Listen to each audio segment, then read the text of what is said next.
Hello, everyone. It's a something we haven't done in a while. It's a Friday night think tank, I'll call it. You guys recognize some of the people in the room with me today or tonight. And I asked these guys to come together at last minute, actually, so I appreciate them being here. But I've had a burning question these past few months about what's going on with all this UFO stuff, right? Well, if you followed MUFON for several years, you've known all these whistleblowers that have come out, talk about UFO sightings and stuff. But why right now is our government pushing it? So I brought these guys here to kind of get their opinion on what they think is going on, because as we all know, probably it's a distraction from other stuff. And so everybody say hello. You'll see TMC, Breaking, and Pinata. Our thoughts are with Homesteader right now. He's a little busy messing with family stuff, but I'm sure he wishes he could be here. So, guys, well, just maybe say your hellos, and then we can get into kind of seeing what your guys' take is on what's going on. Well, good evening, everybody. Spectre here. Good to see you here on a Friday evening. As always, if you're joining, we are up on the usual channels, DLive, YouTube, Periscope, somewhere out in La La Land, Twitch, Trovo, wherever. Good to have you aboard here this evening for kind of an interesting topic, one that we don't traditionally cover, but we'll make a go of it here tonight. Hi, thanks for having me back. I think this is going to be a fun exercise in creative thinking and speculation. That's what I think. Well, definitely for me, because I don't have I'm not really into this topic, so I'm a good clean slate to kind of bounce things off of. So, yeah, I would agree. That's why UFOs aren't my forte. Let's put it that way. It's not my first topic of choice to jump into usually. Well, honestly, this discussion isn't really to me about the UFO side of it. It's more, what do you think this is a distraction from? Like, what do you think is going on? Go ahead. I got to preface with this. You have assembled three individuals who are very detail oriented and have absolute observance of self when trying to share information, meaning like almost the extent that we're neurotic about trying to make sure the information is correct, knowing it won't be all the time, but trying to do so. So this discussion, considering it's UFO, considering it deals with everything that's associated with UFO, aliens, interdimensionalism, technology, whatever, right? It's all going to be speculation. So I hear the hesitancy in your voice, Spectre, and I hope that you allow yourself to speculate and know that it's just fun speculation. Well, I suppose before we kick things too far off, maybe one of the things I'll do here, if I can get my PC to cooperate, there is a guy that I tend to follow, and I see his notifications jump up on a fairly regular basis. Maybe you guys follow him too. A gentleman by the name of Mr. MBB333 over on YouTube. Maybe you guys have heard of him. But obviously, something is going on because the observations from a lot of his audience of some 460-some thousand subscribers have all shared a lot of their findings with him. And all he does is basically just put commentary to whatever it is that he sends him. And obviously, if you go back through the last couple weeks, months, business has certainly picked up. So again, I don't know if you guys necessarily follow this guy. I would. Obviously, you can see a lot of unique observations from folks and their submittals net worldwide. Yeah, and I think that's what I've kind of, again, want to reiterate about tonight is that you don't necessarily have to know much about the UFO side of things. Again, I think it's important. I want to hear your guys' opinion on why what's going on they're trying to distract us from. And I think Pinata hit the nail on the head in one aspect before we went live when he brought up what's going on in Arizona, right, with these audits. Because if you look back as well, whenever the CIA, because I did a little bit of a little Google just to see how much the news is coming out about UFOs, because it's been flooding the news stream. But if you look back at it, the CIA released the UFO Black Vault documents on January the 12th. What happened right before January the 12th? We had an inauguration. So I just found that curious that the CIA releases the UFO stuff, on the 12th. So maybe there is something to Pinata's point when he brought up the audit, because they're doing everything they can to stop it. Wouldn't doubt they're trying to do everything they can to distract you from it. And I suppose too, to walk the audience back a couple months, wasn't it Ratcliffe, who was under Trump over the DNI, who was really at the forefront of pushing a lot of this disclosure, wasn't he?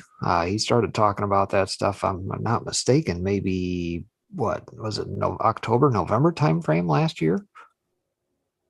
Is it that far back? I think I remember reading something about that. The Trump administration was actively working on disclosure, and then there was speculation as to how much towards the end of the last year. So I think you're right, Spectre. But again, to your point though, Soko, the question is why now? Is this, I think many of us probably feel at the end of the day that this is probably a distraction. And I think, I don't want to speak for everybody on the panel here, but my personal belief is that from a biblical standpoint, we know that there's going to be some sort of great deception that has to take place, right? Whether or not, that's culminated through some sort of UFO invasion or whatever to try and bring about their new world order and one world religion, one world currency, all that stuff, which one might surmise at this point we're kind of on that precipice with the Great Reset, the separation of the wheat and the chaff, if you will, of the vaccinated versus the unvaccinated, or however you want to slice and dice this. From a biblical standpoint, we're kind of on that precipice. Here's my thought while you were saying all that. And it's the first time I've had it, so I'll share it before I really process it too awful much. What if the disclosure is simply to prevent the or not the, but a larger deception? What if the new technologies, Internet of Things, what we're going to end up seeing come out of the next decade of innovation can come from many different places. It can come from any country, come from any company. And at this point, they're floating the idea that it can come from some other, species, be it in our dimension or otherwise. That's a whole nother discussion. I mean, to try to explain the sudden advance in technology that they've been hiding, essentially, or to provide a base level architecture that's considered amongst the global players, if you will, as a universal platform, so that the next layer of world history bullshit that's going to be put in the books, that's going to be the deception, the lie, the next layer of it, has to be universally embedded or founded upon something that is going to be accepted, so that you don't have disruption at the, like I said, the architectural level. So I think what they're really doing at this point is kind of laying everything out, seeing, and it's like, what's that guy? He worked for the Bush administration. He still talks on Fox. I really don't like him, but he said it, and he throw everything against the wall you can and see what sticks. And then whatever sticks, then you're able to sort of build a story however you want to build it. And I think the UFO section, if you will, opens up such a large piece of the pie with respect to where they come from, how long, what kind of technology, how many variations, what technologies did they have. And then there's a whole UFO subculture out there as it relates to the ongoings of, humans interacting with ET. Yeah. And most of it, in my view, is likely incorrect.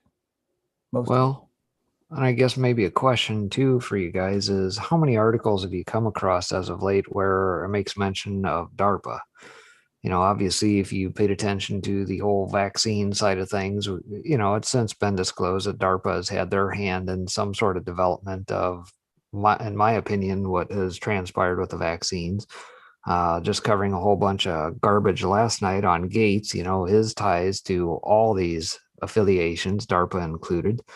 What sort of technology, with DARPA being as advanced as they are, 75 to, let's say, maybe even 100 years in advance of what us as consumers see.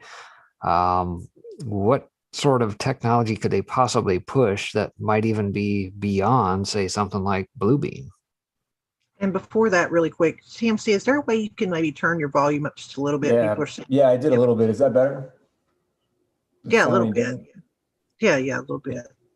And yeah, that's what we again. Why TMC? I'm glad that he's here because he has done a lot of research into DARPA. And so that's a good question. I think technologies are far beyond Bluebeam, man. Bluebeam is, what is that? Faking a UFO invasions with holography and probably some advanced military technology. Isn't that really the, like, at a high level? Isn't that what Bluebeam is? Kind of, sort of. I mean, I don't know if you've seen articles in the past where I know in my archives, Ned, I recall back, say, 2015 timeframe, there were a couple different interesting sightings, Ned, where off of a coast of China, they actually floated a vision of a city sitting on the water. And then there was also a case down in Australia up in the clouds where they had somehow created the illusion of a city up in the clouds. I got you. And I can only surmise that had been Bluebeam at the time. Much Sure. like what you go to a museum today and can see whales splashing or dinosaurs run past you. That's all one type, not really one type of Well, technology, but it's one category. So you're looking at lasers, and you're looking at what, holography. anyone's, I don't know, have you guys seen the second of the Spider-Man series, the most recent ones, Far From Home? The whole premise was like the villain essentially had this, Project Bluebeam thing where it had holography, but like with like guns and other things that were inside of the hologram, and other things that made kinetic things possible through with Now the you're getting it, buddy. syncing up with the holograms, Yes. essentially, so they would have Yeah. cloaking of the drones through holography, and then kinematic effects through the things that were being cloaked. That was the plot of that movie. I like the plot, but when you were saying that, I've never seen that movie. When you were saying that, what I was getting at is the overlay, the augmented reality that's going to ultimately end up being ushered in as the new type of internet, where what you do on your phone is basically streamed as an ongoing, controlled, active hallucination that replaces the glasses and the watches and the tactile gloves and the bodysuit, and it's all just done synthetically and artificially to your nervous system after they're done convincing you to have the right wearables or take the right types of therapies to infuse genetics and nanotechnology together to build the constructs necessary in the body to ultimately connect it to the internet so that you can have artificial sensations. What I mean by that is artificially stimulating the sense of sight, taste, touch, and smell, in addition to your emotional state, in addition to being able to regulate things like your body temperature, modify, measure, monitor heart rate, respiration, how much you sweat, all of that stuff over the internet, kind of like a thermostat you can remotely control with an app on your phone, only it's going to be your human body. And so the augmented reality overlay, if you will, would be the Bluebeam idea. But just like you said, Pinata, when you were throwing out the idea of kinetic energy, kinetic transfer, kinetic synchronicity between the real life and augmented reality, even though you may not have a proverbial firearm, if in fact you were engaged in some type of an activity in augmented reality whereby you were shot in the augmented reality state, simply what would happen is a directed energy burst would either be applied to your body and you would be injured as a result of that, or more sophisticated would be a series of ones and zeros would be transmitted over the internet to the network that you were connected to. And ultimately, they would just change your physiology, interacting with the genetic nanotech connectors that are the proverbial biologic Wi-Fi chip that's going to be the interface to the human body. And ultimately, they could just epigenetically and physiologically induce the damage. They could rupture tissues. They could They could over agitate the heart. They could potentially cause, rupturing of blood vessels and all kinds of interesting things with the technologies that exist out there. So that's the advanced alien technology that I see coming online. And how do you explain that to people? How do you explain that potentially humans have been working on this stuff and get away with it without being strung up by the neck, so to speak? I just want to ask one real question, like to get to the base of this in the beginning, because we're going, and this conversation is getting very interesting, but I want to ask you all, and saying that, TMC, so do you think these UFOs are real, or do you think that they're created by our government? Both. I saw it, Samir. Go ahead. I want all of you to let me know what you think. Again, it's just your opinions. I get that. I think it's both. I think most of it is man-made. Most of it. Okay. What do you think, Pinata? I go with the man-made one. Okay. And what do you think, Spectre? Well, I don't have enough information to say, but what I would likely lean toward is the technology is and has been there for some time, dating back to World War II and the era when we knew people like Byrd and that tried to go down to Antarctica and was run out of there. And, the Nazi regime and whatever technologies they had back then, I'm sure that they have probably made strides in over that period of time. So I can only, again, surmise that, aircraft or spacecraft or unidentified flying objects, whatever, that have the ability to do crazy things compared to what we would normally see out of airplanes or otherwise. I would tend to believe physically, yes, it's possible. And is it also possible that we would see blue beam-esque type stuff? Good possibility. And so I guess maybe I'll quick circle back to what TMC was alluding to there as far as technologies and that. Well, before you do that, I want to read a couple comments out of chat, their opinion. Like Fatio said, it has to be a worldwide event. The pandemic didn't quite get the public reaction they were looking for.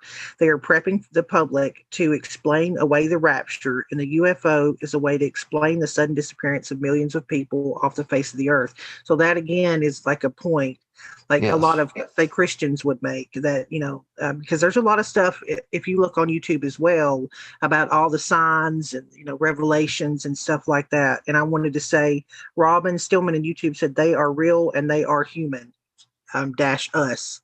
So there you go. Go ahead. I gotta ask a question. I know this is going to rub people raw and, too bad. This idea of the rapture and like just disappearing. I mean, why disappear? Why not just fall over and your meat suit just decompose because it doesn't matter? Why disappear? I'm not poo-pooing the whole notion of rapture, but this idea, because a lot of people say it, and just when you said it, it hit something because I haven't listened to somebody talk about rapture in a long time. When they say, and they even depict it in like some of the common movies where all you see left is a pile of clothes, and it's just like, no, I don't think so, man. I don't think God or whoever's going to do the bidding, that bidding, if you believe or subscribe to the rapture, whoever's doing that bidding, I don't think gives a crap that you take a crap, and definitely doesn't want that crap going to wherever you're going. Yeah, I somewhat agree with that, and I think back to a movie that Jack Van Impe and company produced a long time ago on the rapture, and of course the way they depicted it, it was rather humorous that all that's left is a neatly folded pile of clothes and your shoes sitting right on top. And I'm thinking, I'm kind of thinking that's not exactly how that's going to go down, but the point being, biblically speaking, we exist in a couple different realms simultaneously. We exist as a soul wrapped, as you say, in a meat suit, yes, on this earthly realm. And we can also coexist while we're seated at the table, and nothing can really touch us from a spiritual sense. That's depicted in the Bible many a time. But again, kind of getting back to the point of getting people prepared for the rapture, It kind of goes along the lines of where I was going to go with the whole foreshadowing and predictive programming, right? Perhaps the technologies that you were speaking of, a lot of foreshadowing, in my opinion, was kind of shown with like the Iron Man series, for example, full Tony Stark, right? Where the connectivity in that, you don't even have to get on a computer. You just speak and it appears in the air, and you can touch things and things happen, whatever way that happens. That's kind of along the lines of what I was thinking. But Well, they can do that now, and they can, like, for example, Bluetooth 5.1, I think is what it is. They have centimeter level precision, so it's only a matter of time before something like Bluetooth, low power, lasts all day in a very small form factor, would be able to understand your fingers moving on a virtual keyboard to be able to transfer text to an email or something. And I use that example as a very easy way to visualize what's going on there. What they're doing there is they're measuring time of flight. So you could do it with light, you could do it with any other form of electromagnetics. So like you said, with Tony Stark, touching stuff in the air and seeing things in the air and interacting with three-dimensional space, but really touching nothing, but having your hands at the right place at the right time, all coordinated with the use of AI and imaging systems and projection systems to create a augmented reality three-dimensional workspace that will instantaneously change, instantaneously respond, and or just turn off and go away. I mean, those things that really do exist already today. They're cost prohibitive to the layman. And Yep.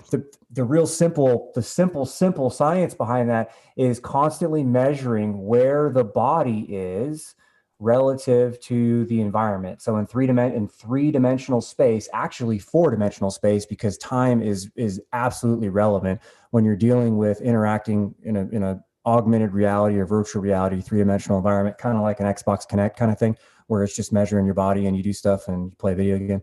It's that. But what it's doing is it's mapping your body, but then it's also measuring time of flight, which is the projection or the transmission of electromagnetic energy, whether it be microwaves, millimeter waves, light, doesn't matter.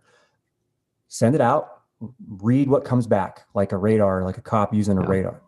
And based on how it comes back, they can measure what angle it came back at, what the changes are in the characteristics of each individual photon, et cetera. And from all of that, they can plug it through machine learning and algorithms, and you get a virtual environment that you can interact with. Pretty cool stuff. And it's already here, and it's already out in pieces. I mean, we see it in Microsoft Xbox, right? It's out in the Google Soli phone now. That's the radar version.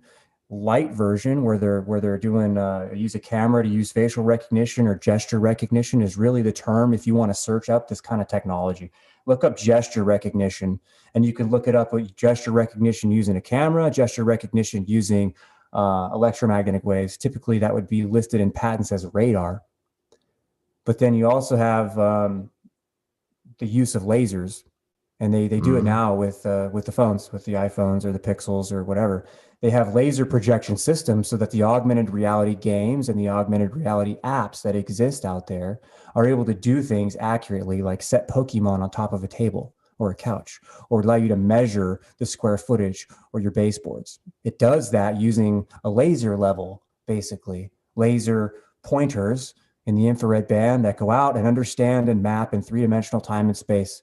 And so just take these basic hardware, software technologies, and then start applying it to a more virtualized interactivity. They already exist. It's just a matter of whether or not you can see on the horizon when they're going to be available for consumption, for consumers. Well, it's already here. Yes. It's already here. I don't know if you're aware. I think what you're saying is, then, to sum that all up, is that the government easily has more than they need and the capabilities to fake this. Yeah, definitely. There you go. I would go so far as to say it's at the consumer level, because on my downtime, I do periodically play a game on my little iPad here, and of course it shows commercials and that, blah blah blah. But one of the commercials that I periodically see is for Halo. And I don't know if you're familiar with what Halo is, and I think it's Amazon, if I'm not mistaken. Maybe it's Google, I forget which. But obviously it goes right along the lines of your epigenetics and everything else. It's basically, I can't remember if it's a wearable or if it's on your phone. It's an app that you put on there. Basically, it reads your vitals right then and there. And you know, you don't have to necessarily have it on. It'll do all this stuff for you. Don't even have to necessarily be standing directly in front of it. And the commercial that it plays shows a gal standing in front of a sink and turns to the front, turns to the side. It reads all this stuff out, and away you go. I was like, holy crap.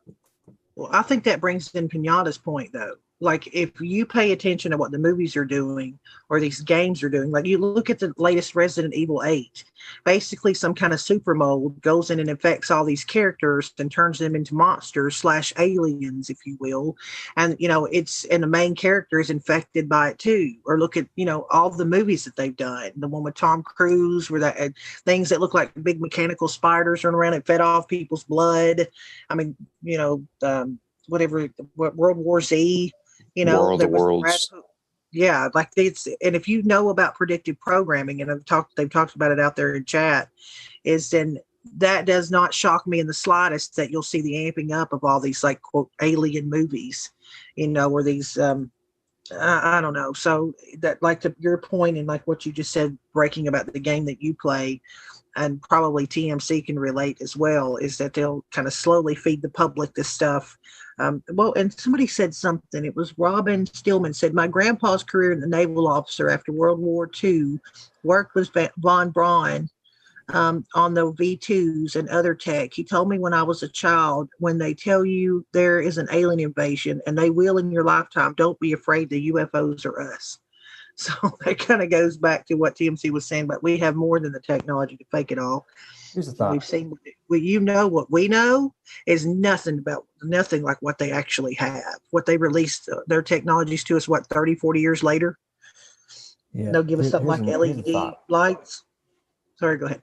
What if all of the some of the purpose for the Hollywood and others to constantly, you know, show alien abductions and aliens generally being negative, like they want to come here and do things to us that aren't necessarily fun or wholesome, right?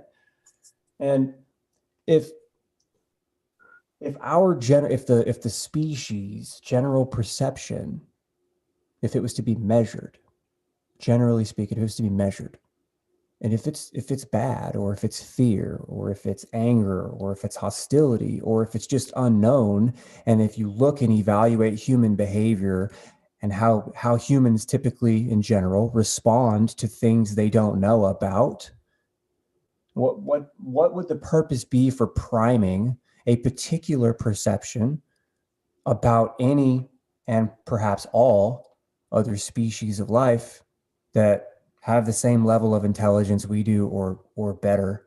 What's the purpose of that? And I submit to you this: if advanced life exists, and if it's advanced enough to make contact with us, chances are it's able to sense, understand, interface in ways that aren't necessarily normal or conventional, right?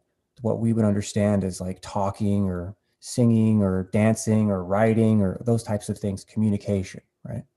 Different ways to do that. Now, if they were able to measure the general sentiment of what an average human would feel, how they would feel and respond when they were exposed to, right, an alien, and how an individual would respond versus how a family would respond versus how a small community, and then all the way up to nations.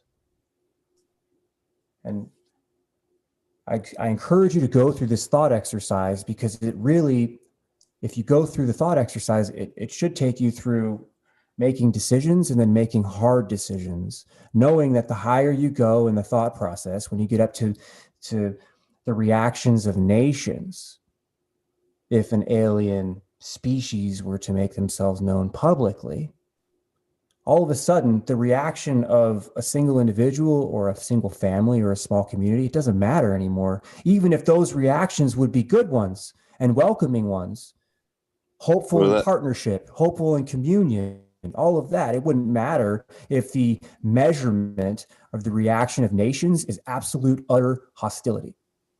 Well, there you have it. I mean, think about what they just did over the past year. They put everybody in a similar position such that no one person's experience was really different than any other person's. I mean, yes, the the circumstances of like whether or not you lost your job or lost a family member or whatever is different between people, right? But the overall experience was, I guess you could call, unifying in a way. And that's what they really like about their events. It serves as some sort of a nexus point for them to build a narrative off from that. So if I see why would they do it now? It's because they lost the narrative of virus. So they have to have another way to kind of continue that unifying, we're all in this together type of thing. So you have something as humbling to the human experience as knowing you're not alone, like in our solar system, so to speak, right, or the universe. That kind of forces people to have that same mentality of like, it's like you said, it's raising the level, or what they want us to perceive as the level of response necessary. So it no longer becomes an independent family decision. It no longer becomes a city or a state decision, or even a country decision. It's all of a sudden becomes a world decision. And then there they have it. They're the ones making the decision, and then we have nothing to say about it. Or, I think that's where it's going. It's about relinquishing, because obviously this is so big, we can't possibly have one person do it. We have to go up the chain, and then they kind of insert themselves into being the chain at the top of the chain. I want to read another comment. Music Q said aliens have most likely been here before the human race was. I'm going to take that just for a second and say something. Let's just take that as the truth, right? So if they have the ability to make it through our Kuiper Belt, or let's say they're using time travel to get here, or they're far advanced more than we are. That means they could have decimated us a long time ago, which just took over Earth if they wanted to, right? There's that spiel. That's a possibility. So we know that they could try to control this population with fear. What has been trickled out? Cattle mutilations, Roswell. You have Area 51 and like Dolce, whatever. There could be empty boxes in Area 51 for all we know. What they fed out to us is how secret it is. You have to fly a plane to get in there. Nobody can speak. But is that the truth, or is that just something to make us scared that they know more than we know, and there's this big mystery around it? So, it does bring it back to, if they are real, and they could have already done a lot of damage, right? If we believe the narrative, then they have it, unless you look at cattle mutilations, but who knows who's done that, to your points. So I don't know. It's a lot to think about, because I do believe they know that fear controls. Look what happened during COVID. You watched hundreds of thousands of people just hand over their rights and walk in lockstep like a sheeple. And they kept throwing science in our face. And there was no scientific evidence to mass social distancing, lockdowns, but they had enough people coming on these news organizations that people just believed them. So it's the same thing happening with, say, Area 51, because we've never really seen it. Is there anything really in there? You know what I mean? Does that make sense? I want to jump back to Pinata's point real quick too about reading the book that you and I are behind the scenes of the deliberate dumbing down of America. This plan has been going on for well over 100 years, dating back to the 1800s, and that to get us to this point. You don't want people to think about things, that aren't part of the collective, let's put it that way. And of course, the usual players are behind the scenes and have been since the beginning. The Ford Foundation, the Carnegies, the Rockefellers, etc. They're playing a major part of that, certainly. And, at the end of the day, what they want is an obedient class of people they can rule over. They don't want them to question things. They don't want them to ask too many questions. It's just like the George Carlin skit that I bring up regularly. They want you just smart enough to push the buttons and dumb enough not to ask the questions. And he was absolutely right. And so what we had play out here with the whole COVID business is exactly that. Everybody went along with what the people on TV told them because they're the experts, and we shouldn't challenge the experts or the science or, the government always has our best interest in mind, right?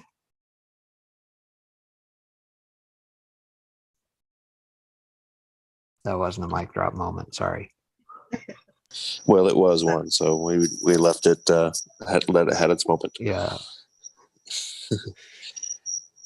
Thoughts? Yeah, I mean, oh well, I mean, Carlin, gosh, that was my red pill. I'm so, and I came across him in like late '90s. I was like just in middle high school at the time, which was a great time to counter any of the indoctrination that was there. It was pretty mild for me, actually. I think most of the people that were anybody who went to high school in the 2000s is completely susceptible to all of the well, I think any of us are, not just the 2000s. well, yeah, no, yeah, but I just meant like as far as like how like it really, really like was just really changed, like just the types of I don't know. Yeah, I mean, Common Core obviously is a part of that, and then hell, even all this CRT crap and that's playing out. Even Newsom here is basically saying, "Oh, if you want to get ahead, no, you can't be taking these advanced classes now in math and science and STEM courses, things of that nature. No, we got to have equal parity across the board because it's racist otherwise." Well, that's a topic for a whole nother day, what they're doing to the education system. But I will play this as a reminder of kind of what even Reagan said back in the day that may be ringing true now as well. I don't know if you guys remember the speech he gave in front of the UN. In our obsession with antagonisms of the moment, we often forget how much unites all the members of humanity. Perhaps we need some outside universal threat to make us recognize this common bound. I occasionally think how quickly our differences worldwide would vanish if we were facing an alien threat from outside this world. And yet, I ask you, is not an alien force already among us? What could be more alien to the universal aspirations of our peoples than war and the threat of war? I just thought that was pretty telling, even back whenever he said it. They always have an agenda. Sometimes I think we think the best presidents, were probably in on the joke, if you know what I mean. Well, I don't know. I like his analogy because when you think about it, we're thinking, hey, what he's trying to say is, to me, I don't think he's really hinting at this or the alien actually really at all. I think what he's trying to say is that there's an existential threat. You react. Well, there is already an existential threat. Why are we all at war with each other? That right there in and of itself is enough reason. We don't. Well. I'm just saying you don't need some kind of a alien threat. He's using it as an analogy to say that war in and of itself is that alien threat or that existential large threat that would just stop it. We have the power to not play the game. And I guess back to your point too, what is it we're being distracted from, which is what we kind of started off this with. And the one thing that probably unites us all under most countries is the fact that we have the ability to vote, right? What is the one thing that is going to be the great awakening, the aha moment when all of a sudden we figure out, oh, we get a few of these audits underneath us, the results are kicked out by independent bodies that are not their chosen elitist folks that are on the take, and we find out the whole damn thing is rigged. And it would cause people to question, well, if it was rigged for just the president, shouldn't I question whether or not the very people who I have representing me in my state house or my local government or any one of those should be subject? And not just here in the United States, but worldwide, wherever these ENES, Smartmatic, Dominion voting systems are used. I mean, Myanmar figured it out pretty damn quick, didn't they? Well, what do you think they would have to be maybe it would be an event big enough where you wouldn't need elections anymore? They would just Well- forgo elections in order to hide it. Yeah, you know, at least for a while. they're going to try and superimpose, you know, the unelected bureaucracy over top of the world. Yes, that is their ultimate goal. But when you have enough of the masses awakened to the deception at play, will they be able to do it? Because we're only talking how many families here, right? They're much smaller than 9 billion other people. Unless, of course, they try and roll out another pandemic of some sort that's better than COVID or what have you. Or just flat out shut you off if you take the vaccines. You know, DARPA technology built in and some 23andMe, and we know who your DNA is and what bloodlines you belong to. Well, we'll just flip the old switch and whoop, gone. I don't know. You had me up until the bloodlines piece. I don't think it's exclusive to bloodlines. I think that's a huge part of it, but I really think it's going to be more like selectively. How do I say this? It'd be monetizing the death of your enemies, or monetizing the torture of your enemies. So think about it this way: you have a breakaway society that then has access to these systems that integrate many of these independent technologies that we see as cool and fun, but as an integrated unit, they make something else entirely to either help or hurt a biological system, one or the other, right? And so imagine, if you will, a world where you have the best of times and the worst of times, since that recently went up on Bill Gates' reading recommendation, whereby you have people that you interact with, or that people that you know interact with, that, you know, they're giving you a little bit of trouble. And so, you know, you log in and you throw down some crypto because you don't really want to kind of, you know, expose yourself. You don't want to laze yourself or what do you call it? Moonlight yourself. So you just throw out some crypto, and all of a sudden, you know, they just like you said, switch gets flipped, and you know, the person who you were in primary competitorship for a board member position on a major corporation, all of a sudden now, you know, they've come down with acute lymphoma, or you know, a case of rheumatoid arthritis, or you know, just had a heart attack, or you know, maybe his wife got into a car accident, because you know, those kinds of things happen in a connected world and the Internet of Things. And now all of a sudden his mind is no longer at all focused on work anymore. You know, it's not just bloodlines. It's not just bloodlines. It's for you and me. You know, because we're the little disposable tokens, or the disposable pawns that will be used, will be pulled out of the livestock cage, right? Just like they would to slaughter an animal for dinner. We will be pulled out of a livestock cage and used up. And when we're done, we'll either be put back to lick our wounds and recover and build ourselves back from nothing, or we'll be, you know, sacrificed. That's the future world in a smart city for you. Well, remember who it was that warned everyone about AI technology, and of all people, who that was Elon Musk. Yeah, there's a lot of people, but yeah, he's been vocal about it most recently. Well, remember what he said? He said the same thing. I think it was 6 months ago. He went on Joe Rogan again, and Joe Rogan's a huge UFO buff. And he asked Elon, he's like, "Do you believe in him?" And Elon Musk said no. He said, I've not seen any evidence of them.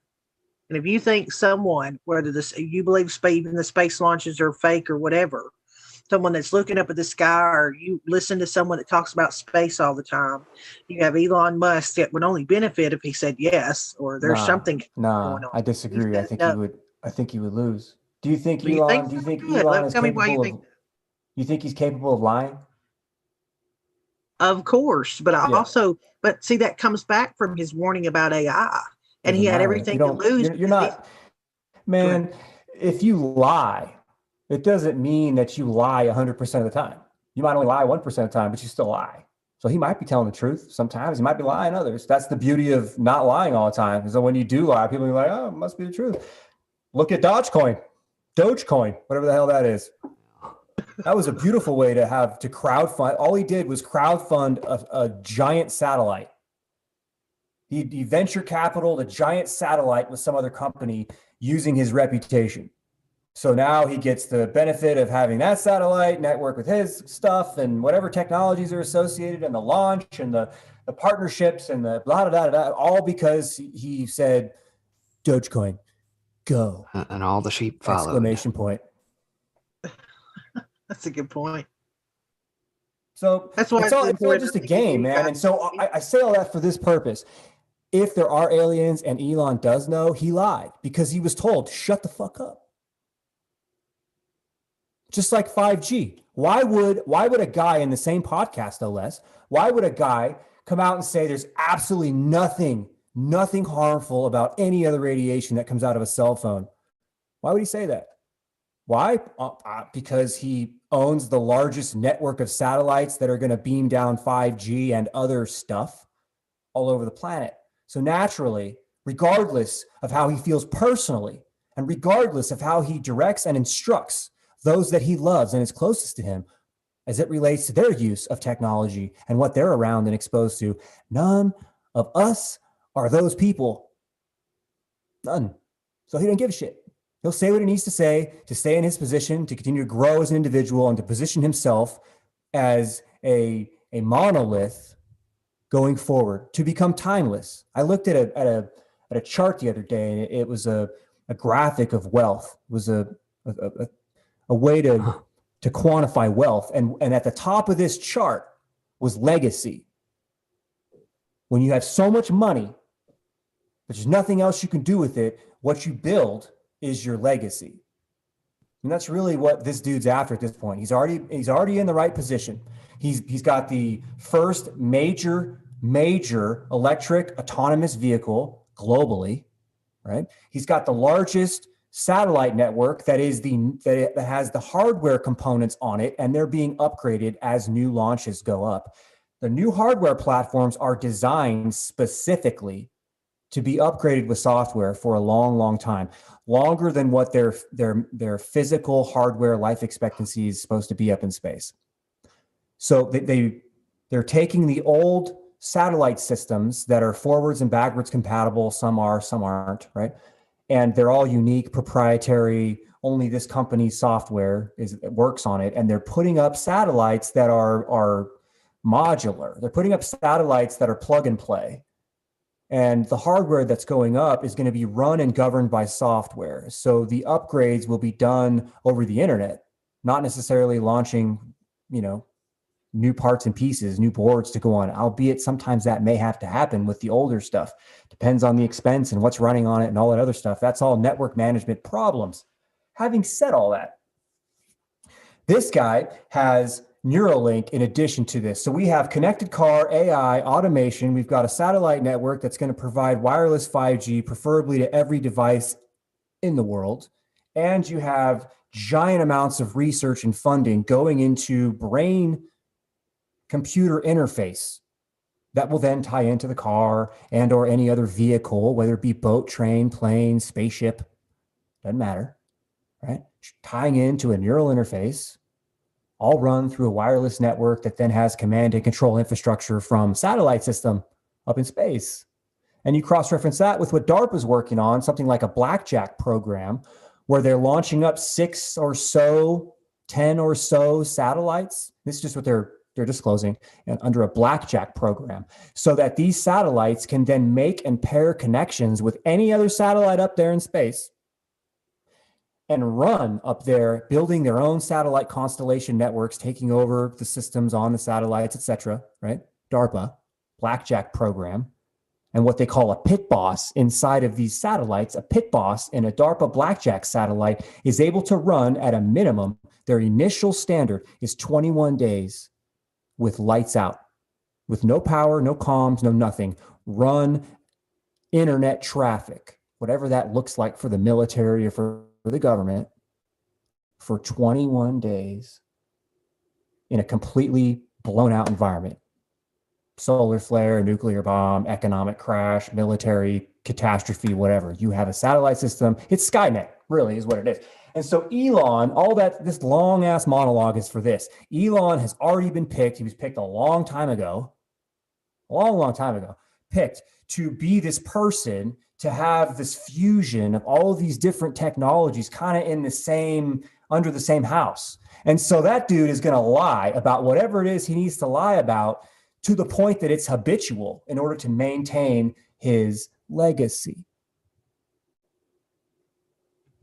Well, the only thing I'll say to that is some people do define their legacy also as their children, like how, and he has, raises their children. But Blankwell said, coming soon, fake alien invasion. Saturn is nice this time of year. And if you follow symbology or whatever, and what they believes, I just found that funny because he brought up Saturn.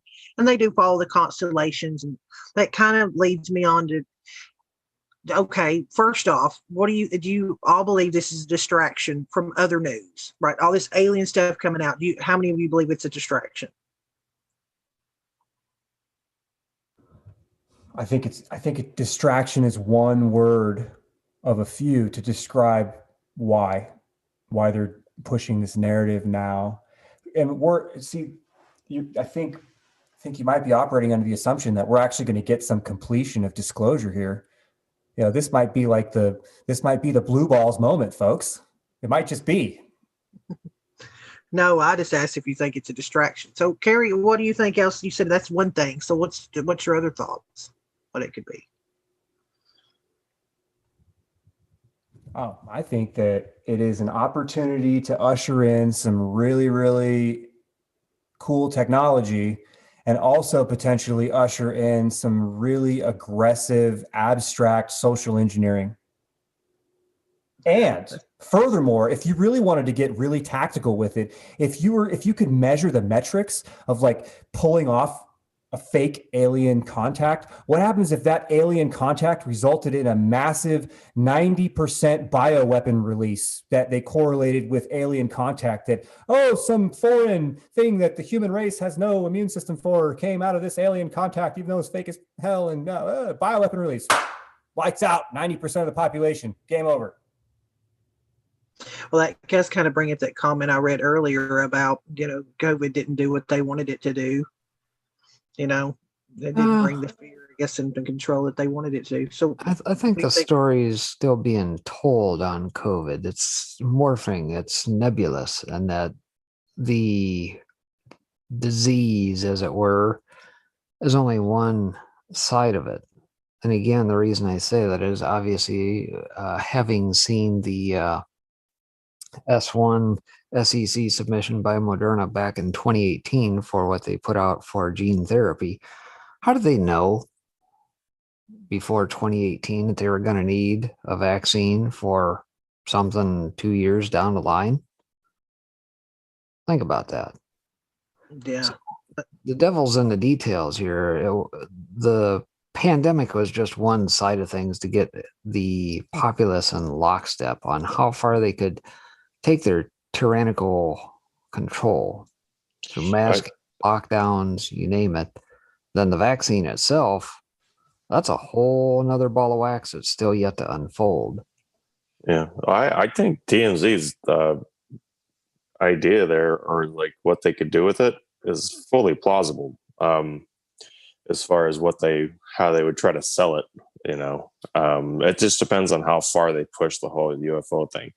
I think you would have to literally either have some kind of Mars attacks kind of event, hey, we're meeting with the aliens, like we're literally meeting with them or whatever, to pull that off. Assassinate somebody. What better way to assassinate a world leader? What do you want to get rid of the Pope? How about the head of the EU? What about the head of some nation? Why not pick them to be the ones to be the emissary to the world, for the world? Make it glorious. You just make it glorious, and then you wouldn't even know, because it's like, well, they traveled here and here and here and here, and it didn't happen right away. And after this ceremony, they went over here to share this little artifact thing and this technology, and they went over here and here and here, and it would be it would be very well done. I would definitely think that it would be like a well-scripted movie, definitely. But it would be totally dramatic. I'm sorry, Pignon, I totally overstepped you, man, but it's if you were gonna do it all crazy like that, that's what you do. You'd contaminate a high-level emissary for the world, and it would be a delayed contamination because that emissary, being the emissary, would then have to come into contact with other prominent leaders, whether it be in business, finance, religion, or politics, or all of the above. And before anybody knew anything, you'd have a global spread that would authorize proverbial, aerosolized release of some type of bioweapon. And within 30 days, you get lots of problems. I'm sorry. I like Hazel L's comment out there. Says Obama has been waiting for this, because if that is indeed the case, then let's say something like that does happen. Obviously, they got to have their leader, which biblically speaking, it'd probably give rise to the Antichrist or the false Messiah, or whatever way you want to look at it. I've spoken about this, the fact that the Sunnis and the Shiites are burying the hatchet as we speak, having peace talks, and they and their own prophecies have got to welcome in their grand Mahdi and everything else. So it's a whole culmination of events. And is that necessarily Obama as the Antichrist versus an Antichrist? I can't say for certain, but it's an interesting thought there, Hazel. See, I don't know. I'm beginning to think that the Antichrist isn't even human. Do we think Obama's human? Well, you could take it to, okay, maybe humanoid, synthetic life form, connected up, everybody worships, they all talk to him. I get all that too. But I don't know. I'm wondering if maybe the Antichrist isn't, the software that we understand as AI. And I know that you get your computer engineers go, that's not what AI is. AI is just a series of instructions, complex algorithms. I get it. But why? Why are you trying to reverse engineer consciousness? Why are you trying to create computer systems that literally mirror the neural systems, neural circuits in the brain? Why? What happens when you do? What happens when you start running code over that? What happens when you plug that into a biological computer system, otherwise known as a human brain? What happens then? And I go back to, is the Antichrist even human? Or is it just going to use a human as a vessel? And if it's just using a human as a vessel, is it actually the human that's being used as the vessel? Or is the human the tool to create the vessel? And if humans are simply go ahead. Oh, sorry. I want to show this really quick before you go with that, because of what was. Go ahead. If you don't mind, just okay, because I was going to make this point before, as far as the rapture part. So if think of it of the different dimensions, and essentially they're basically saying one, what you're there and then you're not. Well, if you're in an upper level dimension, from 3D, that's 90 degrees at the third dimension. So it's basically technically invisible within the third division. And in most of our eyes, we actually see in 2D. We don't see in 3D. So if I kind of get the whole, maybe where you're going with that, TMC, was like the Christ would be or Christ ascension, like the type of thinking, it gets us in the higher level, because you're talking about more towards connection with God, which is the infinite dimensions, right? But then Antichrist would be lower level dimensions. And if you're saying that we, as in our third dimension, are creating something that is a lower dimension, essentially, then that would kind of be that Antichrist. Is that, I don't know, is that a good parallel? I have no idea. Well, yeah, I like that. And it just depends on what context you're going to try to define consciousness. And so I like that. And really what you're getting at is this idea of where are you resonating? Do you resonate with a higher level energy or a lower level energy, being right, higher level, more good, lower being more of the bad or the dark? So yeah, I totally subscribe to that. And I guess not in the like, you know, the new age type thing. I just meant like in a more of a literal, the actual vibratory, like physics and metaphysics type of thing, not necessarily like the new age thing. Well, they're all really trying to define and understand the very, very same thing. And I subscribe to what you just said. It's really the vibratory state that you're at, and that, you know, it comes through as a transmission, and it's decoded. The transmission's decoded in your brain, and that's basically your reality. And it's a combination of things that are simultaneously happening all at the same time that are decoded by your brain. And all those things are basically, you know, are wave functions, just vibrations. Some coming at you through your eyes and your ears, and others through your nose and your skin, and others just through your sixth sense or your, you know, the idea of having an idea. Those are also wave functions. Those just happen inside your brain, inside neurons, and they're not necessarily, you know, the wind blowing on your skin or something. It's consciousness is a very, very interesting thing.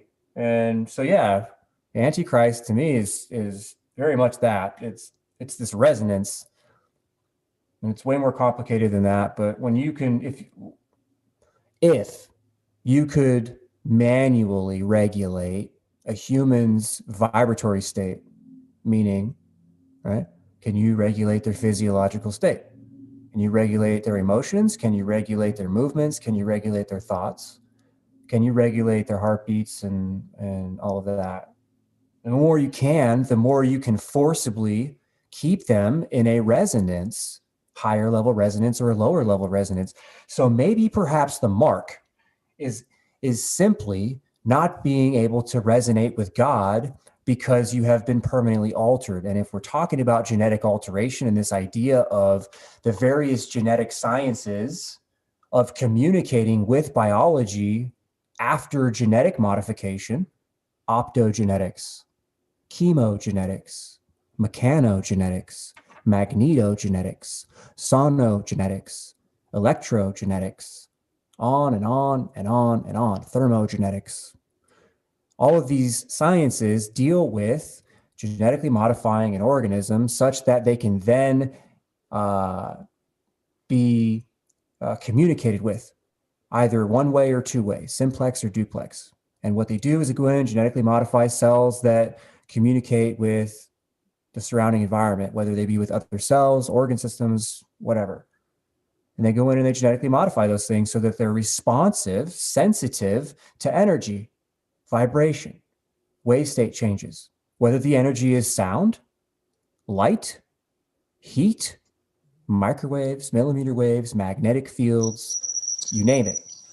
Well, at the end of it, it's all wavelength differential. Like it's all the same.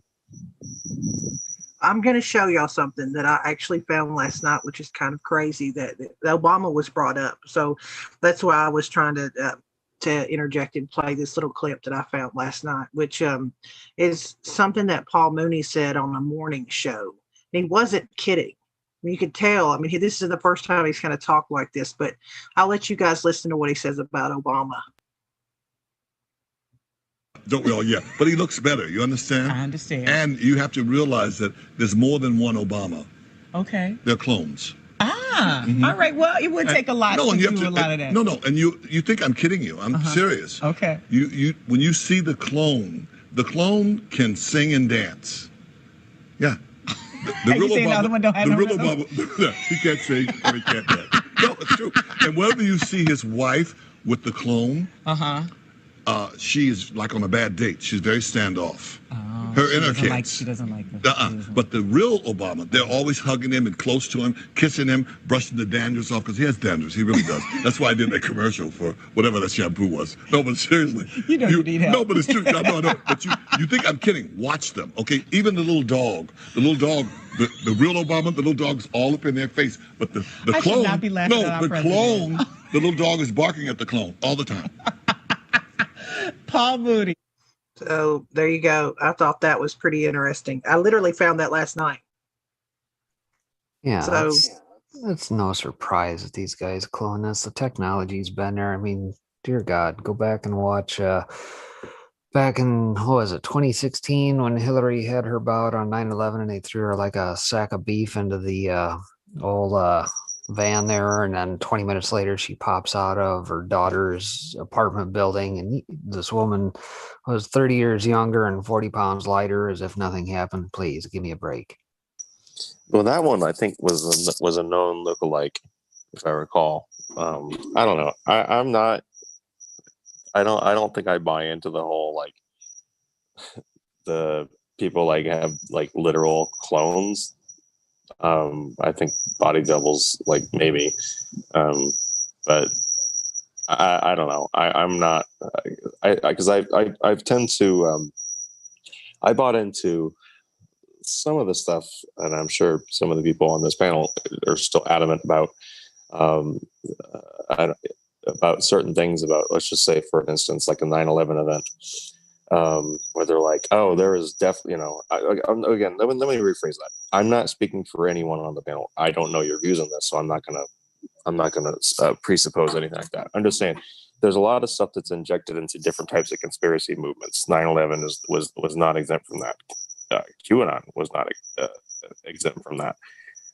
So I had to take a hard look at what I thought I knew. And I guess I would credit I dare to say it. You're going to get a I don't know how many. How do they determine which in YouTube which little propaganda thing that they put below the video description? I don't know where you're going to go, where it's going to go. I just mentioned everything, and then with the last one I was going to mention was when they were really pushing this whole big flat Earth thing, right? They're pushing it, and they were letting it grow and grow and grow. And I think they was trying to, this is before Trump, before Q. I think they were trying to discredit all conspiracy on that was on YouTube, and it got mixed in with that. And when I saw that, it made me go back to 9/11 and look and re-examine at all the stuff I had looked at, because I'm like, okay, I see this as an intentional push. What else could have been in there? And it made me go back to, I had been at one point really considering the fact that they did not use aircraft in New York. But I had to go back. I'm like, no. You need to go back. You need to look at this. I looked at I went back and I downloaded a bunch of the videos that were available in this, the untouched stuff, not the stuff people produce and put on YouTube. The actual stuff that was the original source documentations. And I can tell you unequivocally, at least we only have one video from the first plane net. We have multiple videos of the second plane net. We have no idea what happened in the Pentagon, and we have no idea what happened in Shanksville, because we don't have firsthand. We may have eyewitness accounts, but then again, that becomes secondary information. And what I'm really getting at here is that when you get into a place of research, and you have to verify something, unless you have firsthand information, which is you yourself witnessing it, or secondhand information, which is someone like your family member or someone that also has firsthand information. Whenever you start getting into this game of telephone, you cannot have extremely hard opinions on whether or not you're like, I buy into that. This is now my opinion, and I'm firm in this. You can't do that, because when you do this, you kind of lock into these different positions, and you're unable to accept new information, because you have this mountain of hardened opinions that's like behind you, that you're just kind of like protecting and guarding, that you just, unless you have that kind of firsthand, secondhand information, I tend to just say, yeah, maybe that's plausible, but I don't know. And I think that's important. It's like this healthy skepticism that you really have to hold, and especially with all this stuff, because they're holding a lot of stuff from us. So just take it but don't take it as like gospel, and don't discredit new information because of it conflicts with something that you don't have solid connection with. All I'll do is comment on the clone section. Is for a decade, people have been able to pay $10,000 to have their dogs cloned. Dolly was 30 years ago.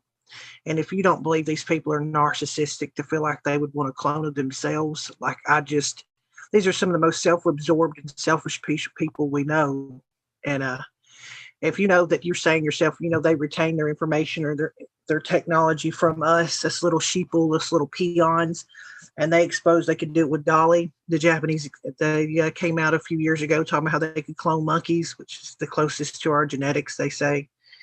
Then it would not blow me away at all to know that there's some room with a bunch of pods, with a bunch of Obamas or Bidens or Bill Gates or whoever, because these people have constantly talked about, being fighting mortality and stuff. But yeah, well, there's at least two movies on top of my head that if you want to call it disclosure, because we know how they love to do that. The Sixth Day, Arnold Schwarzenegger, and the other one would be The Islands. Similar thing, where I think The Island was more like they basically kept like they were organ donors essentially. I might even go so far as to say Face Off. Travolta and Nicolas Cage might be a early version of that as well. What do you think about cloning, TMC? Do you believe it's? We know we can do it to pets. We know we can do it to sheep. We know we can do it to monkeys. And again, that's just what they've told us. Do you believe these people are narcissistic enough to have wanted to have clones of themselves? Yeah, I think it's real. Yeah, my gut leans towards these people are so selfish, and they think that they're the smart ones when we're the worker bees. And yeah.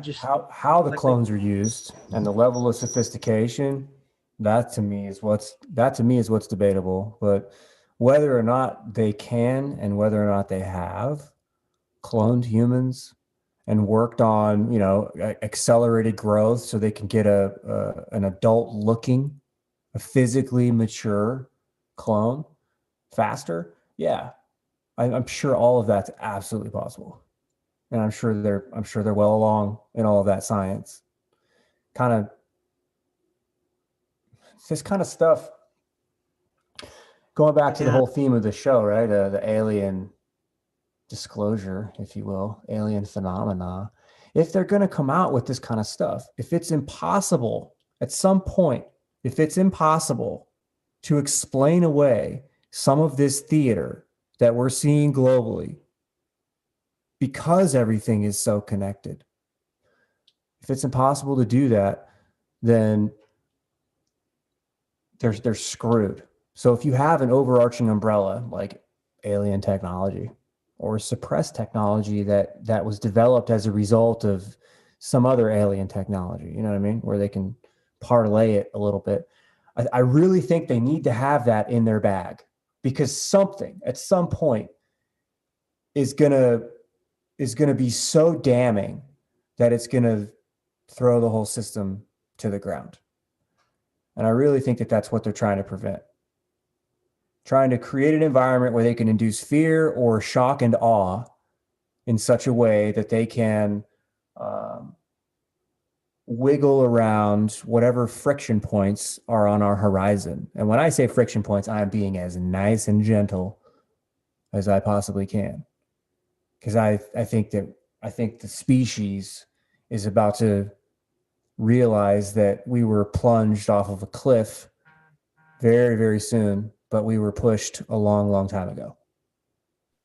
That's why I kind of wanted to even have you guys and us do this discussion tonight, is because I'll tell you my personal thoughts. Something makes me feel like there's something so big that they can't control. They're used to controlling everything. And so they're trying to distract everyone with something like, say, UFOs or whatever, because they themselves are scared. They themselves don't know what to do. I don't know what that is. I think there's there could be like the audit, they know what they did for our presidential election, but there also could be something, otherworldly. What was an asteroid or something was 12,000 miles away from Earth. And, they told us about it, the day before or something. But if they have all this technology, they're like, oh, we're not going to do anything about it. We're not going to try to shoot it or direct it away, or whatever. They just was like, we're just going to let it do what it's got to do. And like the space junk that fell from space, supposedly from China, they couldn't have disintegrated that through the ozone line. They couldn't have caught it, blasted it down. Like, we're supposed to have all these technologies, right? We have the Iron Dome over in Israel, but you can't divert space trash. It just doesn't add up to me. Something does not make sense. And I don't know. I think it could definitely be something bigger, because we have seen people try and do UFO disclosures for years. Somebody in chat talked about like David Wilcox. You have the David Ikes. You have all those people. But now we see CBS Morning News, CNN, the CIA, the Pentagon, all talking about UFOs. I saw a cool perspective on Twitter, and it was this: the more I see the MSM talking about aliens, the more I don't believe. The faster, I think it was something like the faster I'm no longer believing, or something like that. Yeah, because they're only going to release this. You all know this. They're only releasing this because they want to, or they would have kept laughing it off like they laughed at all these people that were trying to talk about it for the last 30, 40, 50 years. Oh, look at these tinfoil hat wearers, all this conspiracy theory, and then they find cow mutilation. We'll just trickle it out. We all know how predictable it works. That would be a great way to try to get out of Nuremberg. It's like the old devil made me do it story. Oh, the alien made me do it. It wasn't my fault. I was working with the aliens, man. They said it was all right. I mean, it was y'all now have to go into these FEMA camps. It was out of our control. We don't want you to go into the FEMA camps, but it's the aliens. You know what I mean? Yeah. The aliens are making us do it. I don't say that lightly. And I don't know. That's the problem, is we can't trust our government. We can't trust our media. We can't trust Hollywood. We can't trust the music industry. We can't trust CEOs of businesses. We can't trust any of these damn people. So it's like we have to sit here as citizens and try and figure out what's going on, because we never can trust them to tell us the truth without having an agenda or some kind of propaganda behind it. And that's what's so frustrating. It's like, what's the truth? We can't rely on anyone that actually has the money to research it, to tell it to us. We have to try and do it independently. I don't know. It's a little nerve-wracking because they're all in it together. What's it, like you said, George Carlin, it's a big club and you and I, we ain't in it. So I think that what are your thoughts on, what do you guys think do you have any idea? I might have asked this before and I didn't write it down, but what do you guys think this is a distraction from? If this is a distraction, what of everything you've seen in the news cycle, is this a distraction from? It's not a distraction from. What it is, what this is lubrication. And I don't mean it in a weird kind of way. Think about the way a car works, an engine or a piston or a hydraulic. Right? It's lubrication. There is a lot of friction going on right now, lots of friction globally. And so all this is, in my view, is lubrication to cool the machine that is the bullshit, that is the whirlwind around the great lie, that is the great reset. That's all it is lube. Still gonna hurt. Moonshine Girl said that about the central bank collapse, and that's another good point. Is we're watching this administration just print, and the Federal Reserve just print money hand over fist, and it's like trying to destroy our currency. We're watching Russian roulette with our money supply right now. I think that's happening globally. That's what we're watching, and I think it's evident a little bit in the crypto markets. But I mean, you just look, like you said, at the Fed and the potential economic implosion of the United States and many other countries if that happens. And it's who's going to be president when it happens. When the music stops. Patriot Health said UFOs might be the last American-made product. Go ahead, Ray. Well, back to the financial side. Obviously, everything else is smoke and mirrors and cover for the impending collapse of the financials, which, as part of the Great Reset, has to happen as part of ushering in the New World Order, the one world currency, all this business, vilifying Bitcoin, watching things slosh around. The fact that here today you get circle back Psaki saying, oh, we're going to have to downsize the next package net from 2.3 trillion down to 1.7 or whatever, and they acquiesce and blah, blah, blah. Well, part of the reason is that they have injected 120 billion a month since probably about February of last year. And we're seeing commodities and everything, prices rise, inflation like through the roof. But of course, the Federal Reserve, Jerome Powell says it's transitory, which is all bullshit anyway. And it's not just here that's taking place. You can witness that through the Bank of England. You can see that through the ECB, the People's Bank of China. People's Bank of China just tried to usher in and, put together their central bank digital currency, CBDC. And basically, it's a disappearing act where if you don't use their currency within a set amount of time, because they control the currency, not you. And if you don't spend it, it just disappears. And it basically flopped. And so now you also see people like Powell saying, oh, we're going to study and put out a report here by June on the whole digital currency thing, which, again, go back to the old mantra of the Rothschilds. I don't care who the government is, what laws they make, give me control of the money supply, and I care not. They have to maintain control of the money supply worldwide, period. Do you think they look at then as crypto as a threat? Of course it is. Why else would they be vilifying Bitcoin and Ethereum and even getting people like Elon Musk out there vilifying Bitcoin, who got his rear end reamed last weekend? I think he knew what was coming, so he's just talking shit. There's an element of that. I think you're giving that guy too much credit. No, I don't mean it from the perspective of push everybody to Dogecoin or anything along those lines, but flat out vilifying Bitcoin and saying, oh, it's not energy efficient, and right? It's not decentralized. Those are the 2 points that he made. And to his statements, he's absolutely right. The cost of mining Bitcoin and the cost of transferring Bitcoin is at this point cost prohibitive for the average person to conduct transactions. Even microtransactions aren't necessarily energy efficient. If you wanted to use Bitcoin as like digital gold, which is where I think it's going ultimately, I think that's what they're trying to make it. Whether it gets there or not, that's your own opinion.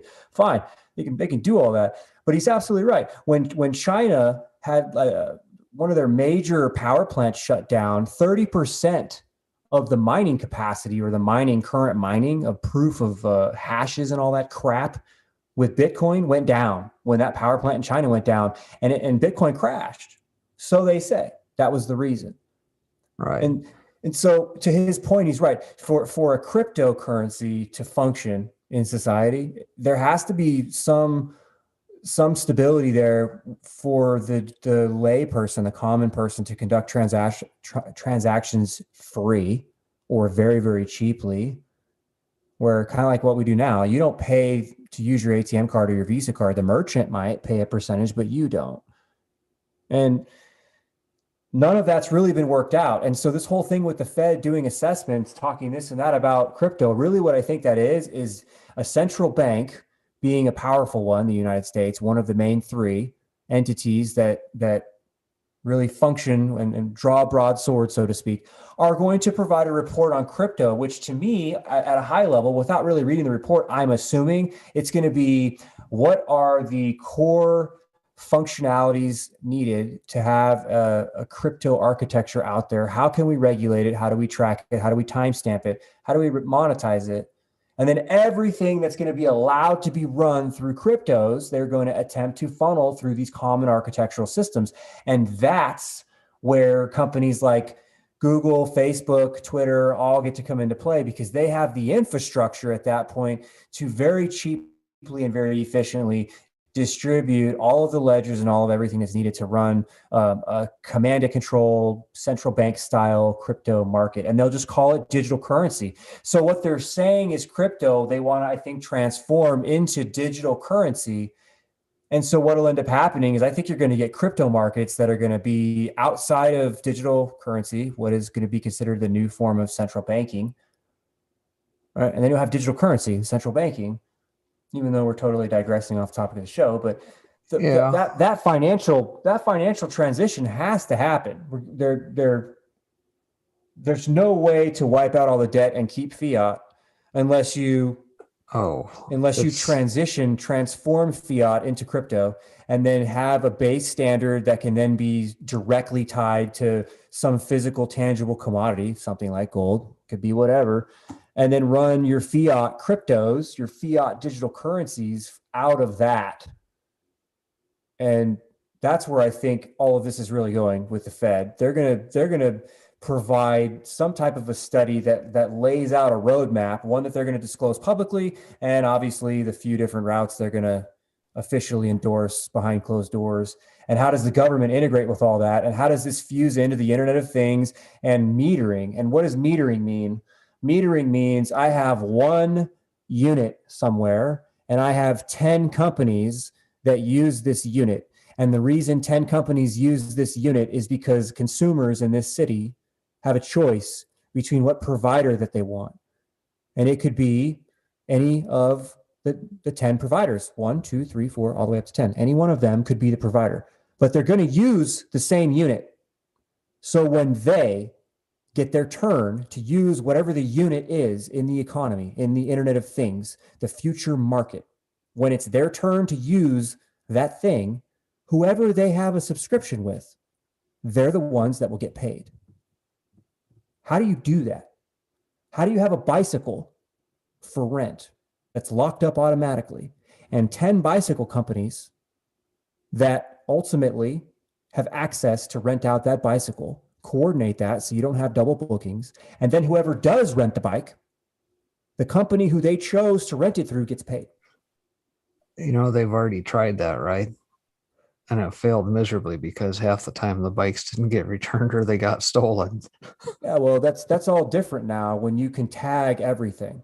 You can geolocate anything at this point. But the problem is this, at the end of the day, you know, regardless of what happens, digital currency or otherwise, you're still replacing a fiat currency with yet another fiat, which is destined to fail because as with all fiat currencies, they return to their inherent value of zero. It's happened 100% of the time in history. But that's not going to stop. It's not going to stop it from happening for the next 50 years. Even if Bitcoin dies 50 years from now, there may be something else that takes its place. And as soon as you put it in the digital space, it could be anything at that point. Yeah. But to that point, though, it boils down to energy. That's right. All right. So even today, there's an article that come out I read on Zero Hedge. It says, you know, the U.S. is woefully underprepared for the amount of energy it's going to take for all these ambitions, right? You got the Internet of Things, you got smart cards, you got all these charging stations for EVs, which is the direction everything is going. Ford here today just pushed out the Ford F-150, 44,000 people lined up and says, yep, I'll put $100 down and I'll put my hat in the ring to buy one. Well, that's great. Only there's no chips. There's no chips to make them. Exactly. There's a small little problem called chips. Nobody's got them right now. Matter of fact, you got companies, what used to be Daimler Chrysler, whatever the heck they're called now under some consortium, is laying 1,600 people off up in Belvedere, Illinois, because they're all sitting waiting for chips. They got Ford F-150 sitting down at Kentucky Motor Speedway right now. The parking lots around the whole damn racetrack is lined with nothing but dead trucks. And all one has to do is take a look at what happened in Texas back in February when you have a little storm blow through. Now imagine this, folks. Imagine this scenario playing out. Everybody's got an electric vehicle. The power goes out. You have no freaking groceries in your refrigerator. We don't know how long the power is going to be out. You have no electricity to power your battery to even go down to a service station. or a local grocery store, what do? Do you die in place? Is that what the plan is? I contend that they probably already have this already figured out by way of all their fancy equations and things like what Bill Gates used to put up on the old TEDx talks. They're not planning on 9 billion people all being there at the feeding trough when all this happens. No.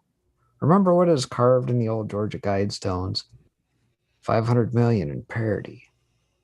Now, 500 million people and the amount of energy needed to do crypto and EVs and everything else. It's a big club, folks, and you ain't in it.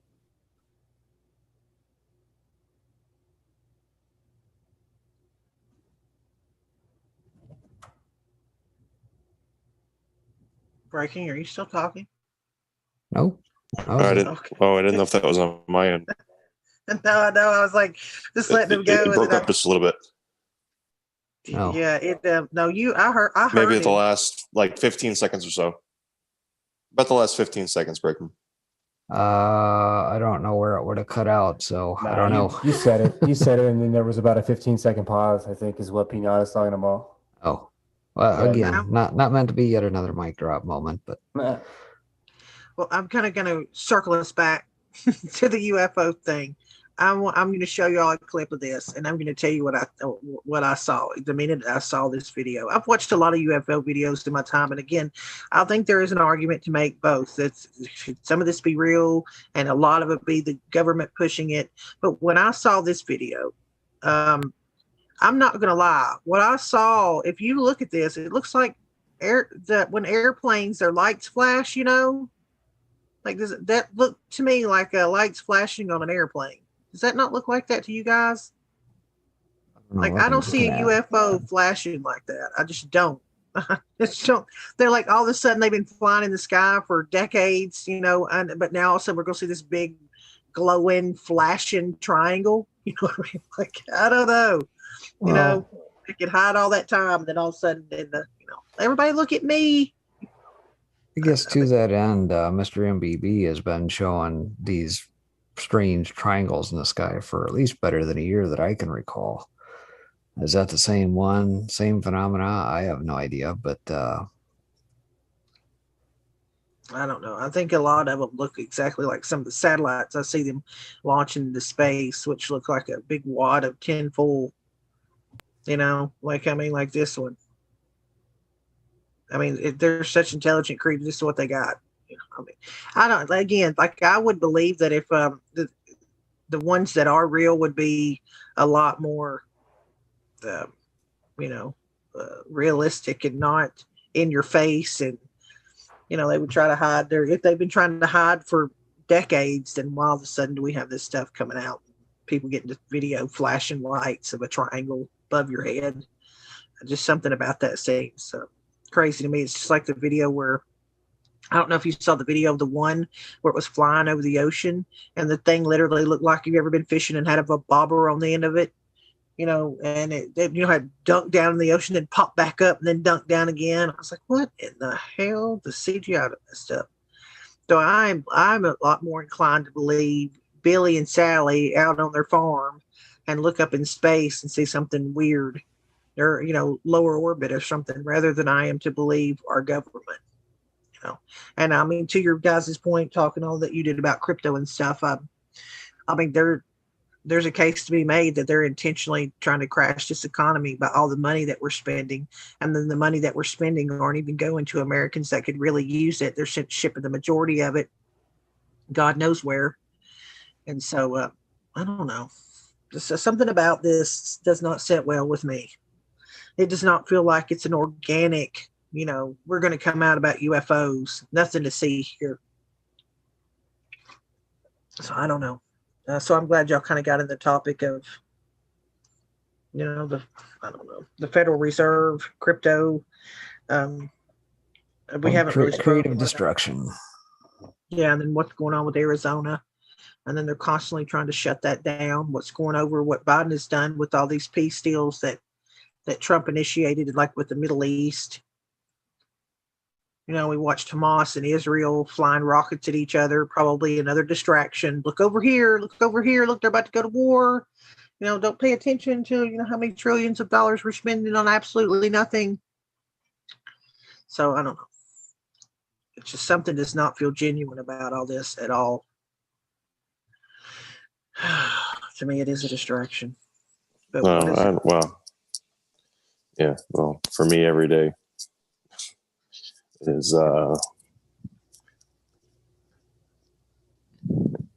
for me, every day has essentially been Groundhog's Day since November 3rd. Yeah.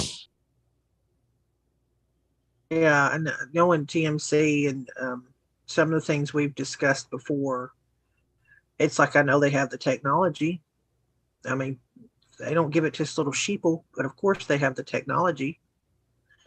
So it is. I will go back to Reagan's point, and I know he finished it with about war, which is a good point.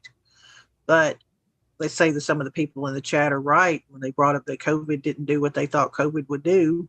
And people got fed up with it and just started living their lives again, and they've lost control. And you still to this day, still trying to push for some kind of vaccine card or app, or you can't do this without it. You can't do that without it. The same people that say my body, my choice when it comes to an infant, a fetus, or a child, but it's not your body or your choice when it comes to an experimental vaccine. And so it's like watching a bunch of brainwashed talking heads that can't even keep their own morals in check. They can't be consistent. Then you watch what Hollywood's been producing. Don't even get me started on the music industry and Little Nas, and they're attacking churches and trying to make sure they decimate religion, and what they're doing in the education system, trying to dumb down these kids and make government their daddy, which is what basically Johnson did in the 70s or was it late 60s to the black population when he rolled out welfare, make them dependent on the government. It's all working to a T right now. I mean, all one has to do is look around the country and see what the unemployment rate is, how many jobs are open, how many jobs and that have yet to be filled, and people are sitting on their ass at home because it's more effective for them to make an extra $300 off the government through their stimmy checks than go to work. Yeah, and how many people know that there's a genocide going on in Ethiopia right now? How many people know that? Like where we're at. Stuff like that. Do y'all know there's a genocide going on in Ethiopia right now? I didn't until a couple days ago. So, I don't know. It just seems like it is a big distraction. I'm glad that y'all gave me your points of view, though, and came in here for this discussion, and we can talk about it, because I think people need to hear it. People need to hear people kind of just vent about what the possibilities are. And I will say again, I have been trying to watch Arizona as much as I can, because if the truth doesn't come out about the 2020 election,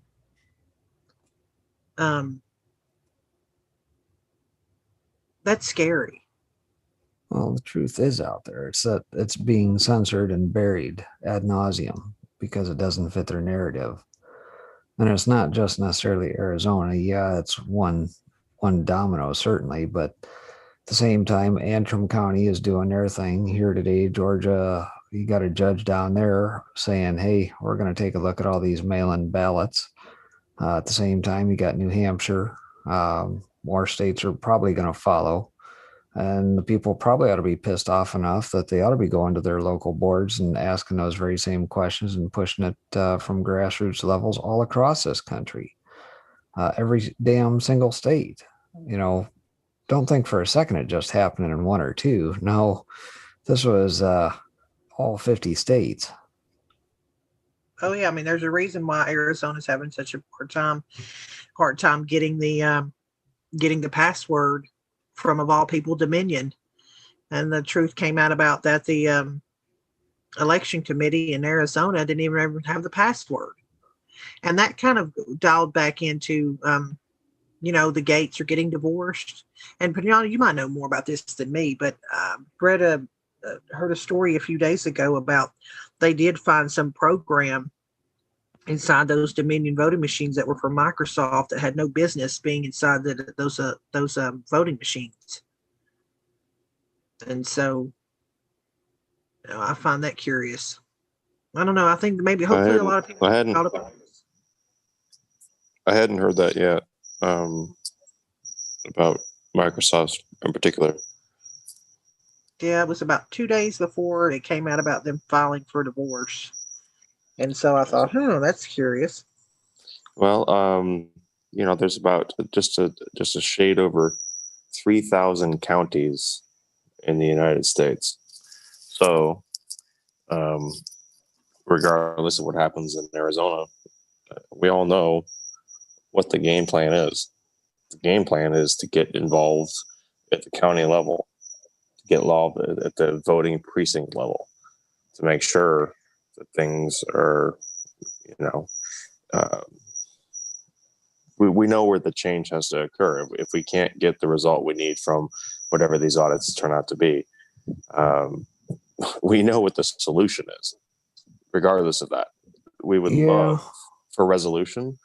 And I don't think anyone, at least on this panel, I don't think we're not looking for something that's like magically going to overturn, because it's too unprecedented for them to just do that. I mean, it'd be nice if that happened, but we all understand where we are right now in the chess game. We are in repositioning mode and rebuilding mode to poise and correct so that 2022 and 2024 can happen.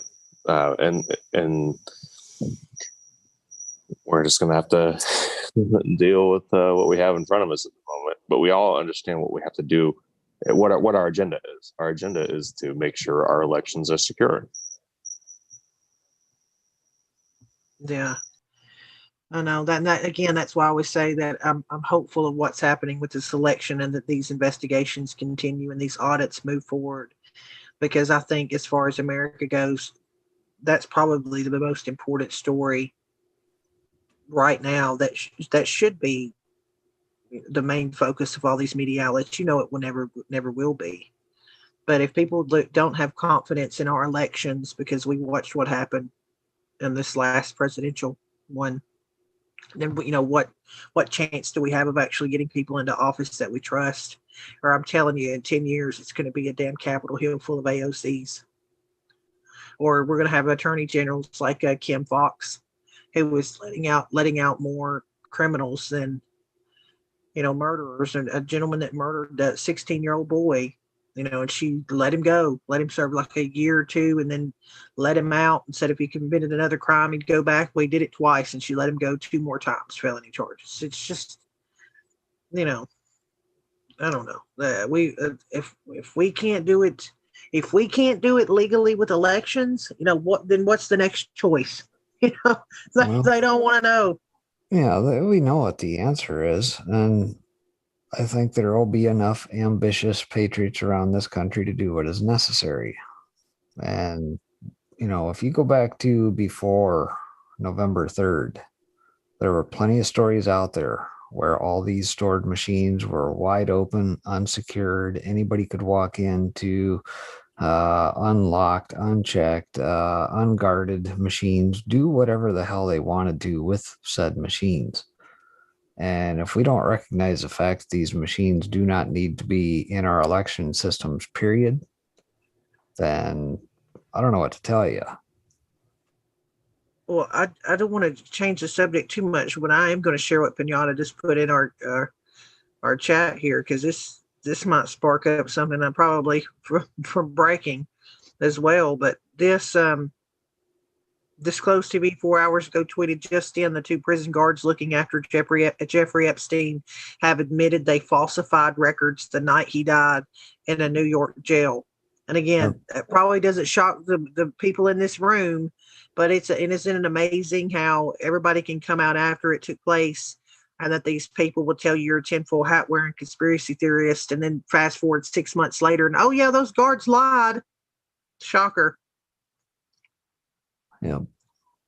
And I think it's all got to be leading somewhere, because obviously throwing somebody like Bill Gates under the bus at this point is kind of a big deal. I would say who else would be bigger and more of a front man to go after beyond Gates at this point, based on what has been dominating the news for the better part of a year and a half now, right?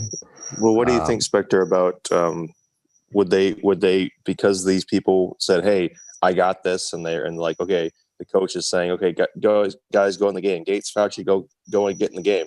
If since they didn't, they may have failed to meet their objectives. Would that be the penalty? Throw them under the bus? Yeah, but I think I look at the Fauci or the Gates deal in kind of the same light that I do with Cuomo, right? I think that the crimes are so bad at this point. The media is not going to give you the straight skinny on just how bad it is, right?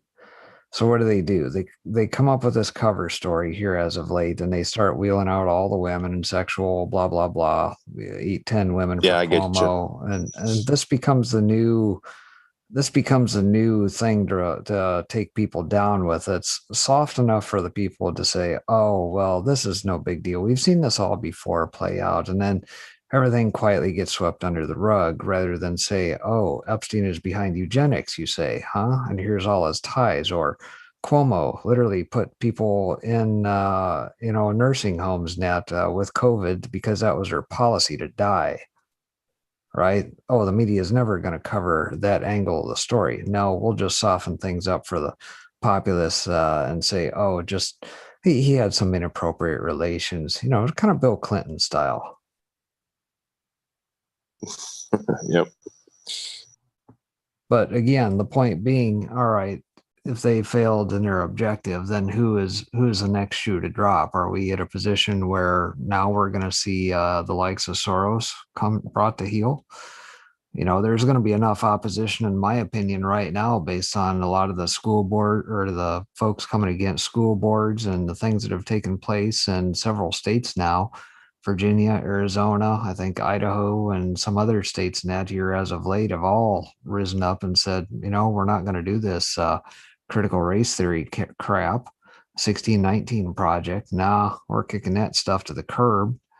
And all that brought to us by, the likes of the Ford Foundations, the Carnegies, the Rockefellers, and help push through the Soros Open Societies and things of that nature. So who's going to be the next big shoe to drop? I'm not sure. I don't know. It's hard to say. It's like everybody is like shuffling things around right now. It's weird when it's so quiet. And I threw up because it kind of came up with the Clinton thing. I came across this thing a couple hours ago. I thought it was pretty funny. So go. Yeah, not only that, but I mean, this whole Epstein, Ghislaine Maxwell stuff kind of lingers like a fart in the wind, right? And that it just keeps coming up, keeps bubbling up. You get little bits and pieces, drip, drop type stuff. And pretty soon something big is going to have to blow out of the water. And I don't really see anything even by the Biden folks really stopping it at this point. You mean whatever, wherever the political news winds blows, they're just gonna, or even just whatever, they're just gonna let it go and not try to save it. Let it, almost like a forest fire, just let it naturally burn or something. Good possibility. I don't know. Just like let whatever culling has to happen within their own ranks of the deep state, just in order to just have some attrition that like culls whatever they whatever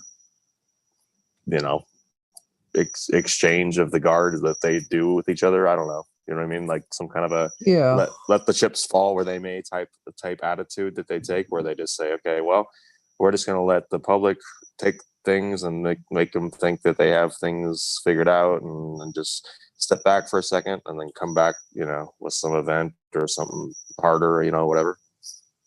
Yeah, I think there's an element to that, and I don't think anybody here would say that Biden obviously is just a cutout for or a proxy for 44 Obama at this point. And there's certainly no love lost between the factions of Obama and Clinton's. That's pretty well understood that they care not at all for one another.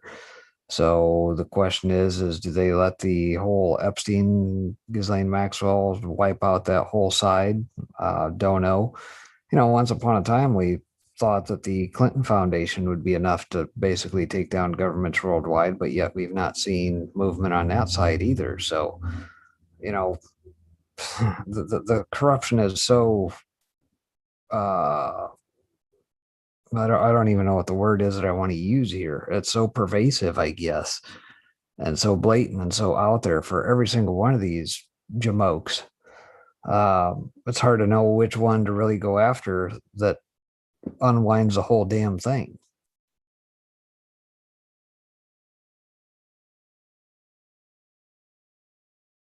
Yeah, there you go.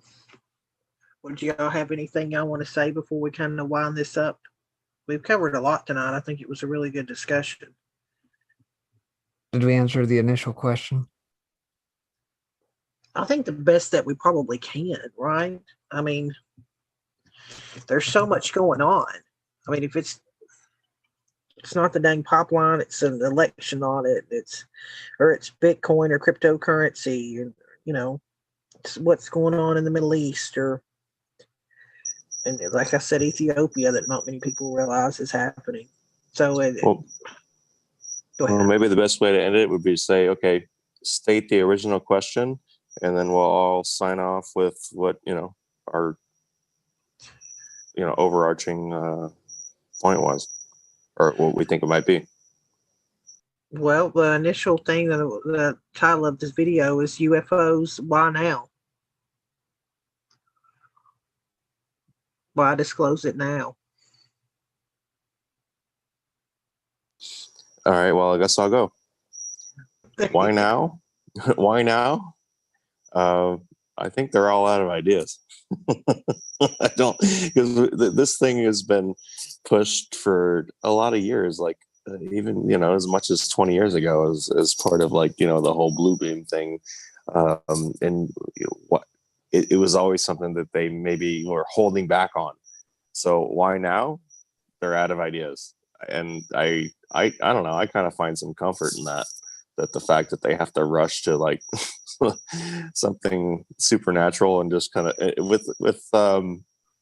with ridiculing conspiracy theorists for the past like, I don't know, 7 decades. They're just going to come out and go, hey, here's a conspiracy. It's totally true, guys. It's like, yeah, let's see how that works out. I don't know. I think that it's desperation if it's being used as a distraction. If it's there's some other agenda to it, well, it's just another tool that they'll try to use it for I'm assuming some kind of a unifier. You have to think back to the movie Independence Day, where or any kind of other movie that's like a disaster movie.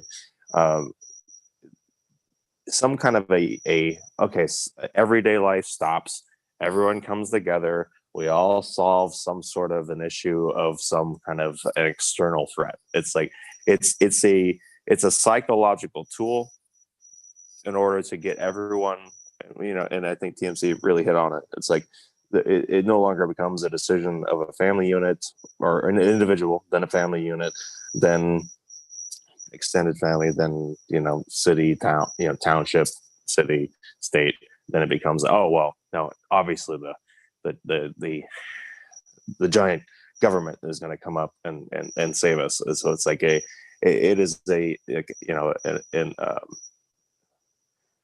absolving everyone of their responsibilities. It's like, okay, well we're going to handle this, and this is kind of where this whole one world government kind of comes in, right?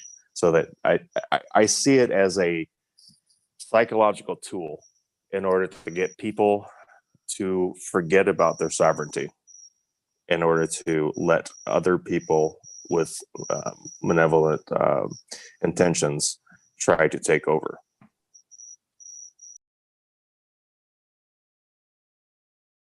Okay, breaking or TMC, we'll go next. All right. Well, I guess if I could borrow a phrase that many of us are probably fairly familiar with, we're watching and witnessing the destruction of the old guard.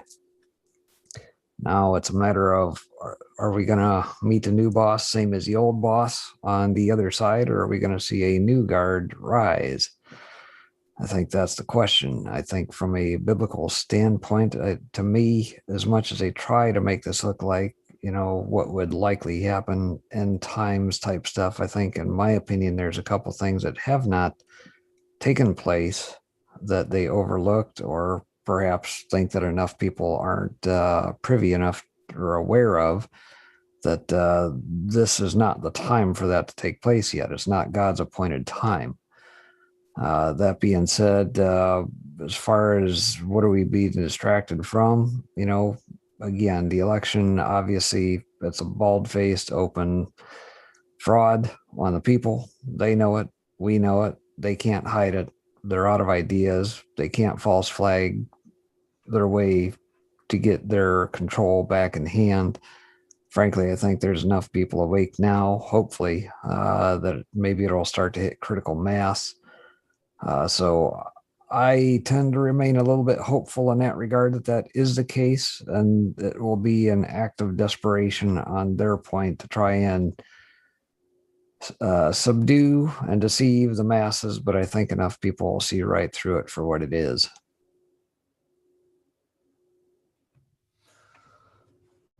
Yeah, it's a lot of things. It's time for them to float this again. Here's the real irony of it all. Mainstream media is so discredited that if they are in fact publicly discredited, we're right back where we started, even if it's a year ago. Okay, well, I'm gonna let my closing thoughts be the people that have tuned into us tonight. So, Always in Texas says we can't answer the initial question without future events taking place. Let's see. Stacks said, I think this is in Foxville, by the way. I think they thought it would cause mass panic like Orson Welles. Stacks also said they've been looking for any reason to come at us. And Always in Texas said, I think we're on the same level. I'm just more cautious. Biblical Smackdown says it's permeated every bit of fabric of our society. Can't find an honest person anywhere. Sean Joe said Clinton Foundation DOGIG report crimes against children win action. Oh, and then Light Switch said hopefully the Dream Team comes on again. We used to do this every Friday. There's a lot of things that happened and some folks that join it in their lives. So hopefully soon, I'm always open to it. Oz Stowborn said, why now? They have lost control and their final attempt to retake control, which will fail in biblical proportions. 379 T-Bone said, distraction 70 years since Roswell. Come on, man. Let's see. Illegal Axie said, worn out playbook, same tired script, but they always keep losing. Light Switch says they're going to hook us up to an AI. Let me see. Let me go. This other one. Scott said disclosure now is to confuse people. This is in YouTube. The other was in D Lives. Disclosure now is to confuse people. Look here, not there. Blank Wall said fake alien invasion soon. Hazel said this is their last card to play on a worldwide scale. And Arsenal said awesome discourse this evening. Thanks, y'all. Oh, thank you too. We appreciate it. They are out of, it just popped up. They are out of ammo, said Scott. The alien thing is the last push before they push the red button out of desperation. Caustic Chameleon says, she's one of our mods, I think a lot of election crap is about to be exposed. The aliens, Israel, masks, and all the other stuff is to distract us so we don't pay attention. Next is a Sleepy Joe crisis. And then Richard said, keep your eyes on the prize. Freedom. That's cool. Thanks, guys. So I read from each of the ones I could bring up. Sorry to get to you, Twitch or Trovo or Twitch Trovo. What's the other? Periscope, I think, is pretty much dead. But yeah, there you go. That's what other people watching think. And They're good points. We'll see. Like they said, I guess we'll see. So I definitely feel like something's kind of coming. They're definitely, I would agree, probably worried if they're going to pull the old UFO card. Something's happening. And with that, I guess we can call it a night. If you guys are finished, does that sound good to y'all? Maybe we can do this again soon. They all said yes. You couldn't hear them. That sounds good, Soko. Can't wait. You can hear the marbles rattling as I nod my head. Well, I'll hopefully bring more topics that they're kind of, I don't want to say more comfortable talking about. I think y'all did a great job. I think y'all brought up some really good points. You couldn't tell you don't really get into the UFO stuff. You did good. Oh, I got to give a shout out to Texas for Trump. Thanks to D-Live and Captain. That's probably Captain Kirk. I can only see the Q. And then Degrees. And thanks in D-Live for I already gave out the box. I'll call it that. You're not supposed to announce that. Did you know that when you open that? So and Degree. that one's Madeline actually Captain Roy D. Thank you. I couldn't see it. See, it cuts you off when you're at the top. And Lil Galaxy and Light Switch. So there we go. And the shout outs to all you guys. And with that, I guess we'll end it. Hopefully we'll see you guys soon. I think it's always interesting when you bring these great minds together. They all have kind of sometimes different perspectives on what's going on. And I think it's important to hear them all. And with that, we'll bid adieu. Say good night, guys. Bye. Good night. There we go. Come on, TMC. We'll make you say goodbye. We'll make you close it out. Say goodbye. Goodbye. Or